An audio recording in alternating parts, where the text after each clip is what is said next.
رحل الفنان الكويتي القدير عبد الكريم عبد القادر الملقب بالصوت الجريح بعد 60 عاما من تقديم أعمال فنية متنوعة.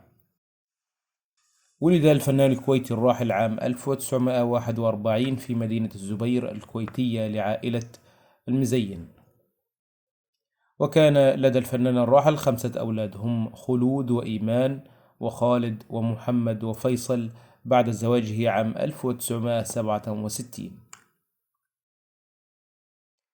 في بداية حياته المهنية عمل موظفا في وزارة الداخلية بدولة الكويت، ثم نقل خدماته إلى قسم الموسيقى في وزارة الإعلام، وقدم العديد من الأناشيد والموشحات الدينية في بداية حياته الفنية.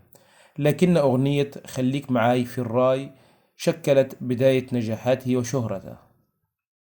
بعد ذلك أصدر عبد القادر العديد من الألبومات من إنتاج شعراء وملحنين كبار في الخليج العربي.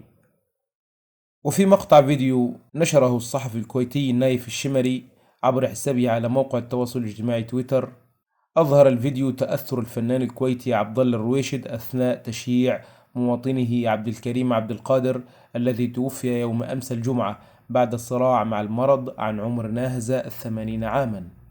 في مقطع الفيديو ظهر الفنان عبد الله الرويشد متأثرا بوفاة الفنان الكويتي القدير الملقب بالصوت الجريح. وظهر الفنان عبد الله الرويشد وهو يمشي بصحبة شخص، إذ كان يمسك الأخير بيده، حيث بدا متأثرا بوفاة مواطنه، وعلامات الحزن والتأثر تطفو على وجهه وحركات جسده.